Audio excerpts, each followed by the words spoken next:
discuss. Jack, congrats on the round. What does it mean for you? What are you going to use that pile of cash for? Thank you, my fine sir. I appreciate Bloomberg having me back. What am I going to use the money for? To continue to improve payments. We think Lightning Network and Bitcoin is some of the biggest and most broad stroke innovation in the history of payments. And there's a lot to do because it's one of the biggest industries in the world. So it's a cool moment. We're very proud of it, but we have our work cut out for us. And there's a lot to do to solve payments globally. Jack, take me back to basics. What is the Bitcoin Lightning Network? I think it's helpful for the audience to know what it is that kind of underlines what your company does.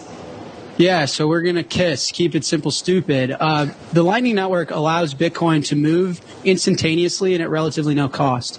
And to the novice on the couch, you'd probably go like, wow, who's this kid in a hat? Why is that important? I don't care. Yeah, but you might care because Bitcoin is a digital instrument. It's actually value. It's globally recognized as value. And then the fact that it could move in real time and settle instantly is something that no payment network has ever been able to do in the history of payments. You have payments that actually take weeks to settle. They're very expensive to settle. They involve 2 to 10 parties. And the fact that Bitcoin could be digital, global, recognizable value and move at the speed of light and at relatively no cost, you have to put your thinking cap on and be like, I bet we can do a lot of cool stuff with that. And from a very high level, that's why the technology is fascinating. And that's why I founded the company, is because we got to use that technology and make it commercially viable for people in the real world to realize those benefits. Jack, we focused a lot on the volatility in Bitcoin in recent months. I'm just looking at a one-year chart on my Bloomberg, but if you go from sort of June to where we are now, we've traded in a more narrow range of around 20,000 US dollars. We've called you a Bitcoin maximalist. Give us your take on what's happening with Bitcoin specifically. Yeah, so I think what's interesting, when we think of Bitcoin and payments, we actually use it to escrow value, and we don't care about the volatility. So the services that my company offers, we allow you to move dollars over it or euros over it or any fiat currency over it. So volatility doesn't matter to our customers because our customers are never subjected to holding the actual asset. Now, as a Bitcoin holder, as someone who holds Bitcoin in my portfolio, I mean, what? You want to talk about Bitcoin? You want to talk about Netflix stock? Or you want to talk about the British pound? I mean, the macro environment's a little bit of a mess, and I'm happy to talk about it. But the real main point, this is the one I want to stick. The reason that Bitcoin is an attractive asset, and it's an attractive money to hold, and it carries the properties that are enticing to someone that wants to store wealth in it, have not changed. And that's by design. No one can change them. And so the theory and the thesis on why Bitcoin is important to the world, and increasingly so is as profound and as sound as it's ever been, and it will always remain that way.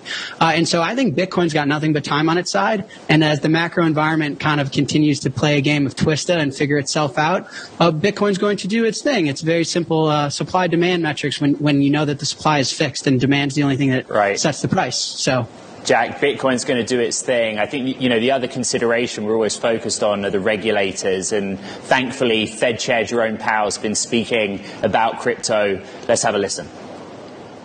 We think that the central bank is and will always be the main source of trust behind money. Stablecoins essentially borrow that trust from the underlying issuer. And in many cases, these are dollar stablecoins. So they're really borrowing that trust. Jack, I appreciate he was talking about stable coins in that example, but he's essentially saying that trust has to come from central banks. Your system and your thesis is kind of the opposite of that, right? Yeah, trust has to come from central banks. The guy that runs the central bank didn't happen to say that, did he? I mean, come on, let me tell you something. I'm an individual. I'm an American. Trust and money comes from whatever I want my money to be held in and who I want to trust. That's not defined for anyone other than myself.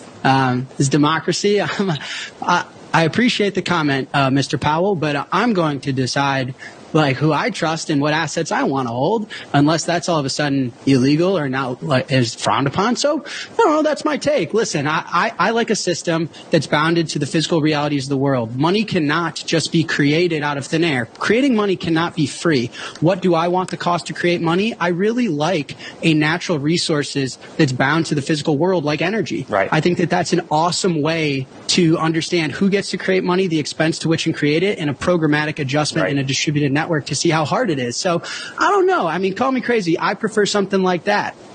Right. Jack, we're running short of time, but I want to ask you, and I appreciate talking about the industry with you, but You've just raised money and you're a founder and you're a CEO. How difficult was that in this environment? Sort of crypto volatility aside, what was your experience in raising those funds? Oh, man. I mean, I'm 28 years old and I've learned so much. Listen, running a company is not easy. It's difficult. And building a business around making the world a better place is a really exciting challenge. So health is wealth. I've appreciated and enjoyed all of our experiences. We're a tremendously strong company, right, and the future is really bright for us. And I don't know. What do you want me to say? I love my job. I love what I'm trying to do for the world, and I'm really excited about the years we got ahead.